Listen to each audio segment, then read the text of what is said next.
Bonjour les débutants. Alors, la demi-pianiste que je suis aujourd'hui, que je suis pendant, je pense, un petit moment, que je vais vous montrer à vous aussi la gamme pentatonique qu'on utilise dans le blues, qui est la pentatonique mineure.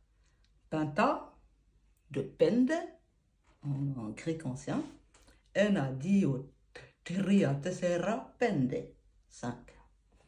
Donc 5 tonos, aussi du grec ancien, tonos, ton. Donc c'est une gamme à 5 tons. 5 notes, si vous voulez. Alors, je vais vous montrer celle de Do. Et je vais vous donner un petit moyen mémotechnique très rapide pour la mémoriser en 2-3 minutes. Vous allez sur le Do. Deuxième dé blanche. Maintenant, sur le Fa, ici, et vous vous dites petit A. Petit A, ça fait 1, 2, 3. Ça fait un petit A. C'est 3 notes. Alors, je recommence. On est sur le Do. La deuxième dé noire. Le petit A. Et la dernière dé noire. On arrive nouveau sur le Do. Ça, c'est le moyen mémotechnique. Do, deuxième noire, petit A, les 3 notes, dernière des noirs, et voilà, et le Do. Alors, ce qui nous donne, en gamme normale des pieds et non pas en système mémotechnique, ça nous fait...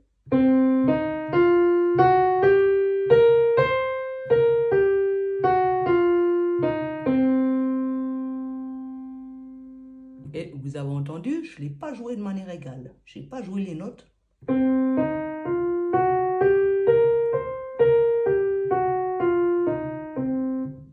J'y ai donné déjà un rythme ternaire.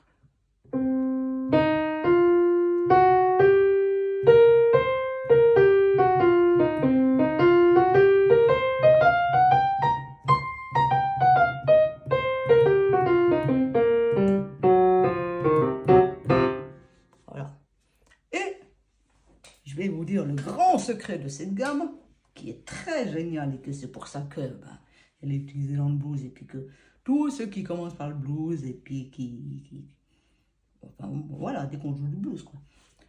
Il faut savoir cette gamme parce que quand on est dans la bonne tonalité, là notamment on est en Do, peu importe quelle note de ces 5 notes, donc de cette gamme pentatonique, vous touchez, ça sera forcément juste. Je vais vous montrer un petit accompagnement à la main gauche. Je ne sais pas si vous voyez bien ma main gauche. Ah, il faut que je déplace mon trépied. Voilà. Vous voyez ma main gauche. Alors, à la main gauche, vous pouvez faire un petit accompagnement, balancement comme ça. Alors, moi, j'ai une mauvaise position parce que j'ai mal à la main.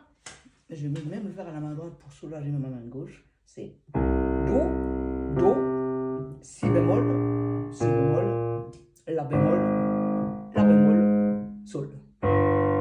Sol. Et on recommence.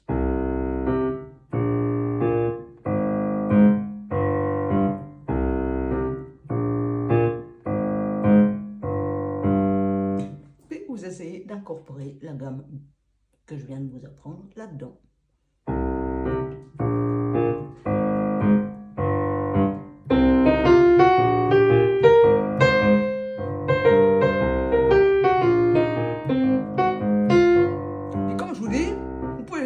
Jouer n'importe laquelle des notes de la gamme, ça sera forcément juste.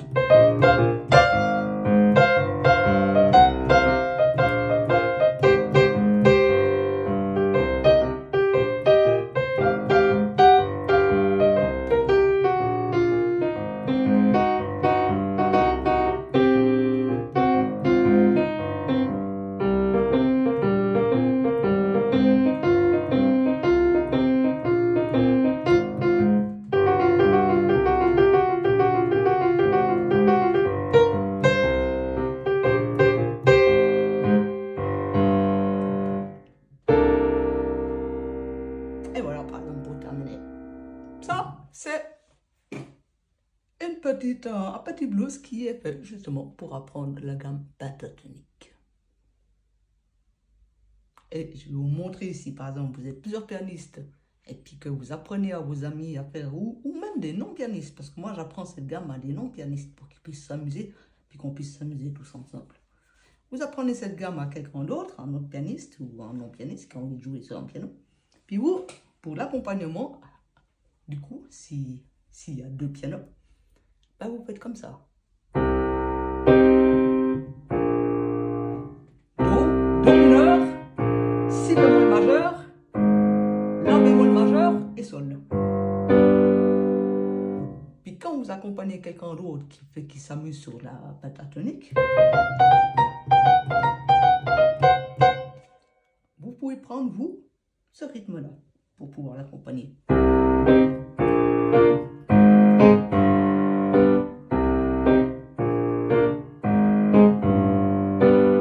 Vous entendez? Au lieu de simplement tac, tac, tac, tac, tac, tac, tac, tac, tac, tac, tac, tac, tac, tac, tac, tac. Ça, vous le faites que quand vous êtes seul, avec seulement l'anatonique. Parce que sinon, c'est trop compliqué avec les 2 mains. Mais par contre, si vous avez quelqu'un d'autre qui fait cette gamme pentatonique, vous pouvez faire.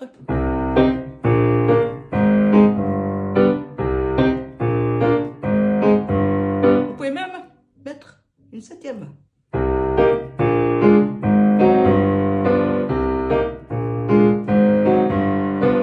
Vous pouvez même retourner dans l'autre sens.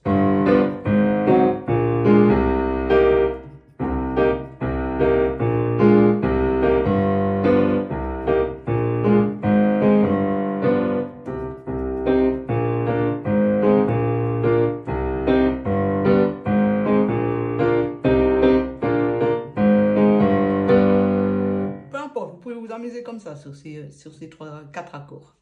Dans n'importe quel sens, ça jouera. Puis l'autre, il fait. Ou il envoie des mélodies qui lui plaisent. Et à savoir, quand vous êtes seul, et vous faites la main gauche ici, la gamme pentatonique ne s'arrête pas à un seul octave. C'est pas fini. On peut faire la gamme pentatonique depuis le haut du piano.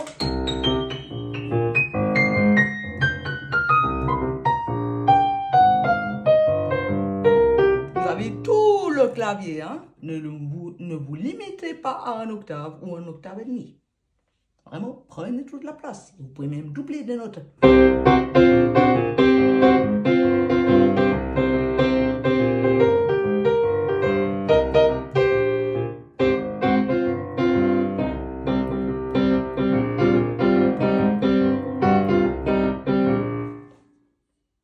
Ou même, vous pouvez faire un départ comme ça. Ça impressionne. Ça se fait comme ça. Avec le doigt, vous mettez votre main comme ça et vous touchez avec cette partie de l'ongle pour pas vous faire mal. Justement, c'est la technique des pianistes. Parce que vos pianos numériques, tout comme le mien, les touches sont plus légères que les pianos mécaniques. Donc on se fait moins mal, on a moins tendance à comprendre le truc. Mais quand vous passez sur un piano mécanique, il faut vraiment faire la bonne technique. Donc c'est-à-dire le doigt du milieu, ici, qui prend comme ça et... En fait, c'est tout le doigt du milieu qui fait. On étale la main pour faire joli. Mais le seul doigt qui travaille, c'est le doigt du milieu. C'est celui-là. Et c'est la partie de l'ongle. Parce qu'on se fait pas mal. Et pour le retour, on fait le contraire. On fait comme ça avec notre main. On la tient de cette manière. Et on fait avec cette partie du pouce.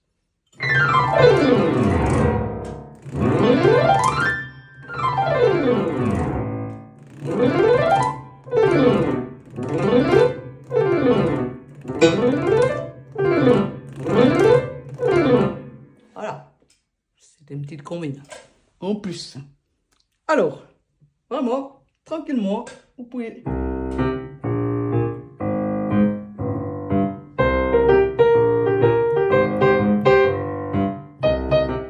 Au début, si vous êtes un peu timide, vous faites qu'une note.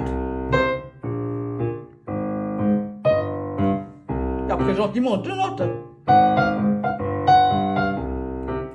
après 3 notes. Et après toujours plus. Puis vous verrez, plus vous vous sentirez détendu et plus vous en ferez.